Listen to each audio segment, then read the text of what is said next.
Okay అన్న, ఆ పాట మరి మా అందరి కోసం. చదువుల శ్రీలక్ష్మి చెల్లి మన చంత లేకుండే, అయ్యే సమీర అక్క కూడా ఆనవాలు లేకపాయే. ప్రతిజ్ఞను కాలరాసి ప్రేమ అనే ముసుగుతోటి, ప్రతిజ్ఞను కాలరాసి ప్రేమ అనే ముసుగుతోటి కావరమెక్కిన కొడుకులు కామముతో వెంటబడిరి.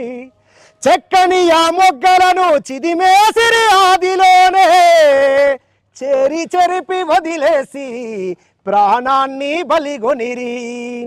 గుర్తుకొస్తే బాధైతది వరంగల్లు సంఘటన, యాసీడు దాడిలోన నేలరాలే స్వప్నిక. గుర్తుకొస్తే బాధైతది వరంగల్లు సంఘటన, యాసీడు దాడిలోన నేలరాలే స్వప్నిక. ప్రతిజ్ఞను కాలరాసి ప్రేమ అనే